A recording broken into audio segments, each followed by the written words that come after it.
Pourquoi tu me regardes comme ça? Papis, vous connaissez mon nom. Oui. J'ai vu que quand je vous ai appelé, c'était comme si vous attendiez cet appel. Vous attendiez que je vous appelle. Tamsir, moi je m'attendais à avoir un Africain. Pourquoi ce nom, Tamsir? C'est une longue histoire. J'ai vécu depuis très longtemps en Afrique, particulièrement au Sénégal. Et beaucoup d'amis africains m'ont donné ce nom que je trouve très poétique. Ça correspond à mon identité. Et en fait, quand j'ai répondu à ton appel, c'est un appel que j'attendais depuis très longtemps. Très très longtemps. J'avais envie de raconter une histoire, mais j'ai en fait commencé par en faire un roman, n'ayant aucune nouvelle, mais ayant fait beaucoup de recherches. Et aujourd'hui, tu es là, et je peux te raconter cette histoire. C'est une très longue histoire. Des recherches sur quoi? Sur qui? Sur Aram, sur sa vie, depuis qu'on ne s'est plus revus, on s'est retrouvés séparés. Et j'ai pris beaucoup de renseignements pour trouver tous les ingrédients, pour connaître le pourquoi du comment. Et c'est de ce fait que j'ai décidé d'en faire un roman, une histoire au cœur pur. Eh bien, si tu le veux, je vais te raconter cette histoire, ce roman. À 45 ans, il avait quitté son village du Fouta pour venir faire fortune à Dakar, accompagné de sa petite famille, sa femme, Binta, et sa fille, Sally, que tu connais. Il avait presque tout quitté. Son père, bien que très vieux, son épouse morte, qui n'avait jamais voulu venir à Dakar pour y faire fortune, préférant rester un simple berger jusqu'à la fin de ses jours, car il disait que la plupart des Dakarois ne savaient plus qui ils étaient, d'où ils venaient. Une ville agressive, une ville d'échéance, de débauche, où tout le monde tirait son bonheur sur le malheur des autres. D'après l'opinion de son père, Dakarville, une ville superficielle, l'apogée de la perversité. Et pourtant, malgré la piètre opinion qu'il a de cette ville, aujourd'hui son fils unique n'a que cette ville en tête. Le fils ambitieux, têtu et digne, n'en peut plus de voir son si vieux père toujours au travail chaque jour que Dieu fait, conduisant le troupeau tous les matins dès le lever du jour, travaillant sans relâche, car son fils est un simple paysan, sans champ, sans terre, et qui lui aussi s'échine dans les champs des autres, que l'on remercie très peu par rapport à tout l'effort qu'il fournit. Année après année, la souffrance lui prend ainsi les plus belles années de sa vie. En plus, le spectacle de ses amis d'enfance, revenant de l'étranger avec suffisamment d'argent pour construire des vraies maisons, pas des masures qui leur servent de case, délabrées, tout ça, non. Et lui seul, fils de son père, a perpétué le nom de sa tribu. À son âge, habite toujours chez son père, avec de surcroît sa famille à lui, sa femme et sa fille. Au lieu de soulager son père, il lui octroie des charges en plus. Bien que, vrai, personne ne lui en fait le reproche. Mais plusieurs yeux, silencieusement, qu'il soit de la famille ou étranger, lui ont fait comprendre qu'il était un fils indigne. Vois-tu?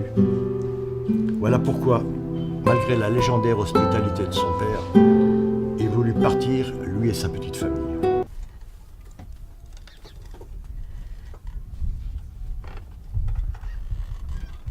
Alors, en arrivant à Dakar, sur la route, donc Malik, ils virent un lopin de terre mal entretenu qui le fit rêver.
Tiens.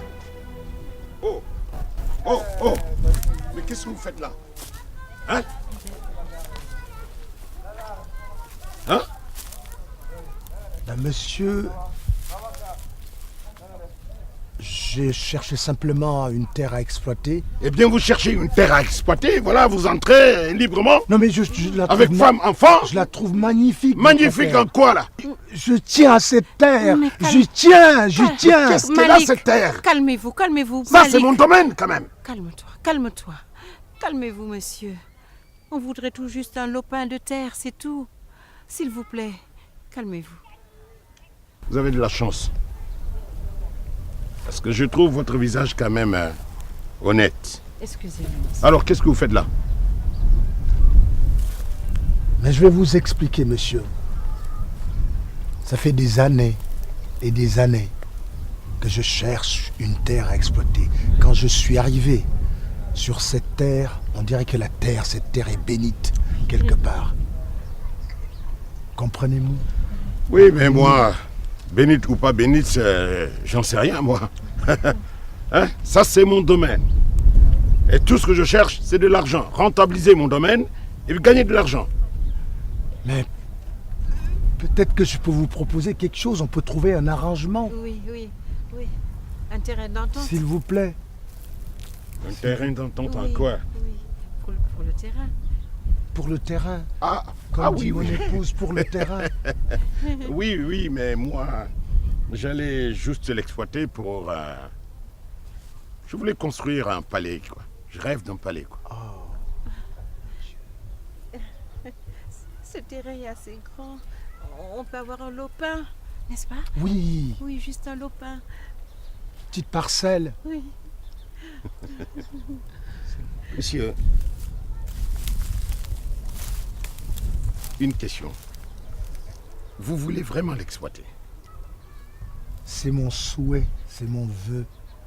Et je vous en prie, acceptez. Est-ce que vous pourriez me donner 1 million de francs par mois? Ouh, mon Dieu. Ton Dieu n'a rien à voir là. Mais 1 million de francs, où est-ce que je vais chercher 1 million de francs? À moins que, pendant que j'y pense, que j'aille dans la capitale, j'aille à Dakar. Mais vous savez, je suis qu'un paysan, je vous le redis Écoutez, encore. monsieur, moi je suis un businessman. Tu comprends bien? Non, je ne Eh. comprends pas. Terre est égale à argent. Mais est-ce qu'on peut trouver au moins un arrangement? Écoutez, disons au bout de 5 ans, vous pourrez quand même, en rentabilisant cette terre, me rembourser quand même. Mon Dieu, mon Dieu. Quelque chose me dit que si je n'arrive pas à vous rembourser, vous allez m'amener à la police. J'ai tort? Nul ne peut prédire le futur, monsieur. À part le bon Dieu, bien sûr, qui... Qui, comme vous et comme moi, le bon Dieu, c'est notre Dieu à nous tous. Oui, mais bon, qui vous trouve aussi une porte de sortie lorsque vous en avez besoin, quand même. N'est-ce pas? Mais qu'est-ce que vous entendez par porte de sortie? Une solution. La solution serait quoi, monsieur? Je crois comprendre que dans votre malheur, Dieu vous a béni déjà. Allahumma amin, Allahumma amin, Allahumma amin. Allahu Akbar. Tenez. Entre bons gens, on peut s'offrir des cadeaux quand même. N'est-ce pas? J'en espérais pas autant, mais que Dieu vous bénisse. Une manière de signer le contrat. Inch'Allah.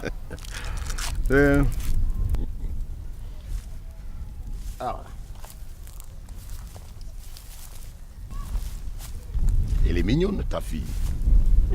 Ah oui, oui, ma fille. Merci. Ma fille, mais elle est... Très mignonne. Oui, oui, je Elle s'appelle sais. comment? Dis ton nom. Salut. Salut. Il est encore une enfant. Elle est encore petite, mais elle est très gentille. Ah. Tu sais, dans 5 ans,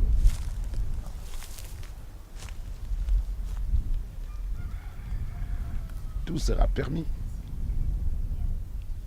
Mais dites le fond de votre pensée, monsieur. Entre bons gens, on se comprend vite, non? N'est-ce pas? Mais j'espère. Alors, il aura beaucoup de prétendants. Il aura beaucoup de prétendants. Mais c'est tout ce que je souhaite, monsieur. Alors, si vous ne parvenez pas à rembourser au bout de 5 ans, on peut faire des affaires.